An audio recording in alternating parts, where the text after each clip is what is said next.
बिस्मिल्लाहिर्रहमानिर्रहीम बिस्मिल्लाहिर्रहमानिर्रहीम। वेरिएशन का चैप्टर 18.2। इसके लिए वेरिएशन के लिए दो चीज़ें आप समझ लें कि रिलेशन हमारे पास जो वेरिएशन का है, दो वेरिएबल हैं एक्स और वाई। या तो ये डायरेक्ट रिलेशन होगा इसके अंदर, या फिर इन्वर्स होगा। ठीक है, रिलेशन या तो डायरेक्ट होगा या फिर, अगर मैं डायरेक्ट रिलेशन लिखूँगा तो मैं लिखूँगा y डायरेक्टली प्रोपोर्शनल है x के। ठीक है, जितना y वेरी करेगा उतना x वेरी करेगा, जितना y कम होगा उतना x कम हो जाएगा। अगर मैं प्रोपोर्शनलिटी हटाऊँगा तो इज इक्वल्स टू आएगा कांस्टेंट k आएगा। तो ये मेरे पास डायरेक्ट रिलेशन का फार्मूला बन जाएगा। इन्वर्स रिलेशन के लिए y inversely proportional 1/x, inverse को 1 में लिखते हैं। तो प्रोपोर्शनलिटी हटाएंगे, इज इक्वल्स टू आएगा, k आएगा और नीचे x। तो ये इस फॉर्म में भी लिखते हैं, और अगर इसको मैं x को यहाँ शिफ्ट करूँ तो x y is equals to k, इस तरह भी इसको लिखते हैं। ठीक है, k की वैल्यू। अब क्वेश्चन 1 की तरफ आ जाते हैं। क्वेश्चन 1 हमें कह रहा है कि y वेरी कर रहा है x को, डायरेक्टली प्रोपोर्शनल कर रहा है x को। ठीक है ना, तो ये तो ज़रा आसान सा है। हम ज़रा यहाँ आ जाते हैं क्वेश्चन नंबर 4 के ऊपर। क्वेश्चन 4 को कर लेते हैं पहले। तो क्वेश्चन 4 में मुझे वो कह रहा है कि if f very directly m cube, अगर डायरेक्टली f जो है वो डायरेक्टली प्रोपोर्शनल है m क्यूब के। ठीक है, तो f ये हटाऊँगा तो इज इक्वल्स टू आएगा, k आएगा और m क्यूब आएगा। ये हर सवाल में मैं इस तरह कर लिया करूँगा, अगर डायरेक्ट कहेगा और इन्वर्स कहेगा। अब आगे देखें, अब अगर वो कह रहा है m3 है और f18 है, अगर m3 है f18 है तो फाइंड करें f अगर m5 है। तो पहले हम यहाँ तक सॉल्व करते हैं। m हमारे पास जो है वो 3 है और f हमारे पास जो है वो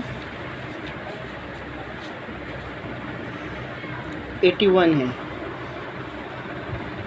ठीक है, तो ये दोनों वैल्यूज़ हम ऊपर पुट कर देते हैं, पुट इन अबव। तो f की वैल्यू क्या है मेरे पास 81, k, m की वैल्यू क्या है 3। ठीक है भाई, 3 का क्यूब क्या होगा, कैलकुलेटर तो कोई भी नहीं लाया होगा, 27 निकालें। ये 27 डिवाइड होगा यहाँ के 81/27 k। 81 को 27 से डिवाइड करूँगा तो मेरे ख्याल में 27 3 होगा, तो k की वैल्यू यहाँ पर 3 आ जाएगी। ठीक है भाई, आगे फर्दर है कि f कैलकुलेट करें। k की वैल्यू तो निकाल ली मैंने, तो अब f निकालें। अगर m जो है वो 5 है तो अब मैं ऊपर इक्वेशन में k की वैल्यू भी रख दूंगा और m की भी रख दूंगा और f निकालूंगा। कहाँ पे, यहाँ पे। ये जो इक्वेशन मेरे पास बनी है मैं इसको लिख लेता हूँ यहाँ पे कि f is equals to k m cube. तो अब मेरे पास क्या बनेगा, f मैंने निकालना है, k की वैल्यू 3 आ गई, m क्यूब मेरे पास 5 का क्यूब कह रहा है वो, तो f इज़ इक्वल्स टू 3, 5 का क्यूब 125, और 125 को जब मैं 3 से मल्टीप्लाई करूँगा तो ये 375 आएगा। तो ये मेरे पास आंसर हो गया। ठीक है, ठीक है भाई, क्वेश्चन 7 का पार्ट 1। अब ये इन्वर्स रिलेशन हो गया। f जो है वो इन्वर्सली प्रोपोर्शनल है r स्क्वायर के, तो f 8 है और r 2 है।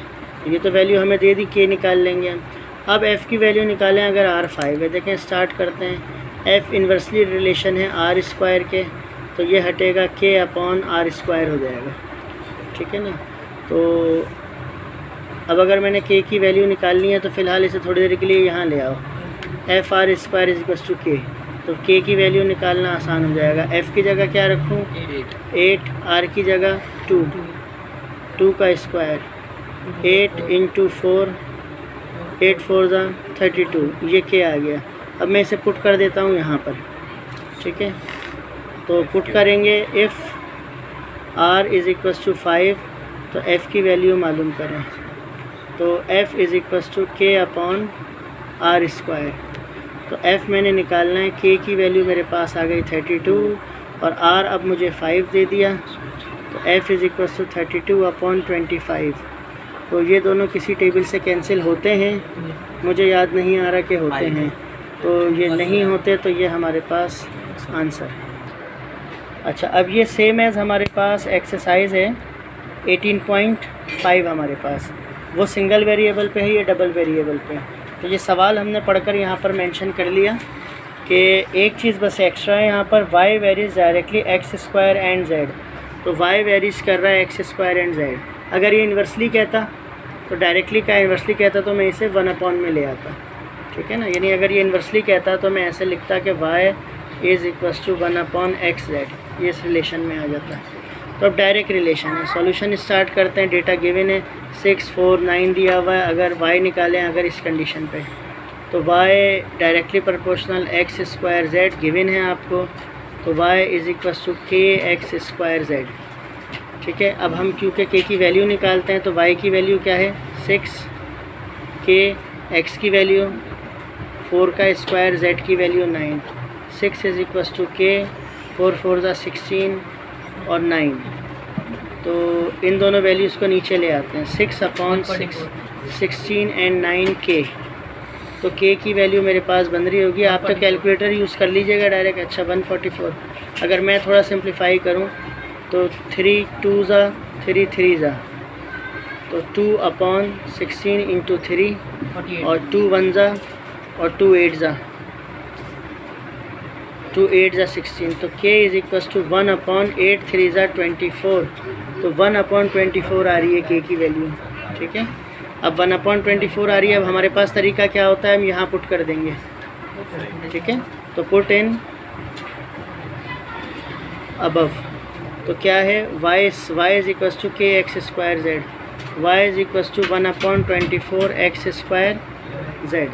अब क्या कंडीशन है हमारे पास, y निकालना है अगर x -8 है और z 12 है, तो y is equals to 1/24, x हमारे पास -8 है और z हमारे पास 12 है, ठीक है। तो y इज़ इक्वल्स टू -12 1 ज़ा 12, 12 2 ज़ा 28, 24 8/2, ठीक है। फिर 2 1 ज़ा 2, 2 4 ज़ा 8, तो y इज़ इक्वल्स टू -4। तो ये हमारे पास इसका आंसर हो जाएगा। चले भाई नेक्स्ट क्वेश्चन, थोड़ा सा दिल थाम लें।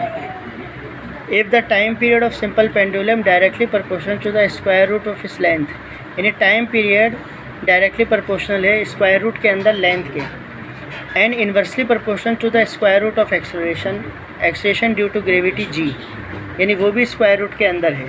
तो ये किस तरह है कि मैं ऐसे लिखूँगा कि टाइम पीरियड डायरेक्टली प्रोपोर्शनल है square root length upon acceleration due to gravity, ठीक है। अच्छा जी, ठीक है भाई। अब हम t इज़ इक्वल्स टू, ये हटेगा तो हमारे पास k आ जाएगा और L/g हो जाएगा, ठीक। अब हम वैल्यू सब्स्टिट्यूट करते हैं। वैल्यूज़ हमें दी हुई हैं इसके अंदर कि t की वैल्यू 2 सेकंड है और L की वैल्यू जो है वो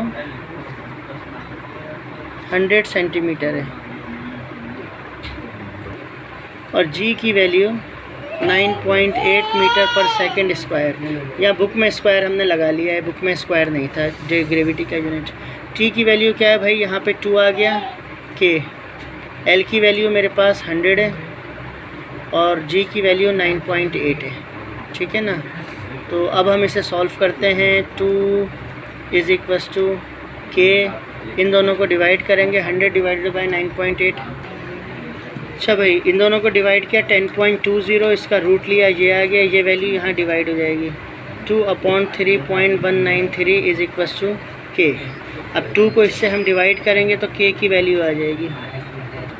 अब हमने 2 से इस वैल्यू को डिवाइड किया तो ये वैल्यू आ गई हमारे पास। अब फर्दर कंडीशन ये है कि आप टाइम पीरियड निकालें। फार्मूला तो हम वही लिख लेते हैं, KL/g। अब यहाँ पर यह है कि लेंथ 200 सेंटीमीटर, ये बुक में मीटर है, हमने इसे सेंटीमीटर कर लिया खुद ही, क्योंकि यूनिट सेम होने चाहिए। अभी हम इसे कन्वर्ट नहीं कर रहे, इसका आंसर चेक कर लेंगे। ग्रेविटी 7.6 है, यहाँ पे भी बुक ने यूनिट नहीं लिखा, मीटर पर सेकंड स्क्वायर। तो टाइम पीरियड निकालना है। अब k की वैल्यू 0.62, रूट के अंदर लेंथ हमारे पास 200 है और ग्रेविटी हमारे पास 7.6 है। तो अब हम इसे डिवाइड करेंगे, रूट लेंगे, इससे मल्टीप्लाई करेंगे। इन दोनों को डिवाइड करिए, हमने सॉल्व करके लिख लिया, ये वैल्यू आई, इसका रूट लिया, ये आई, इन दोनों को मल्टीप्लाई किया, ये तो इतना सेकंड आया है। अब हम इसका आंसर चेक कर लेते हैं। अब बुक का आंसर हमारे पास है 3.21 और हमारे पास है 3.1, तो डेसिमल के बाद थोड़ी सी फ्लक्चुएशन है, कोई इशू नहीं है। तो इसका मतलब है कि यहाँ हमें सेंटीमीटर, ये मीटर में कन्वर्ट अगर हम करके सॉल्व करेंगे तो आंसर बिल्कुल चेंज हो जाएगा। तो इसे हम सेंटीमीटर में ही रख के सॉल्व करेंगे, ठीक है ना। तो बाकी सब क्वेश्चन आप करें, जो ना हो वो पूछें।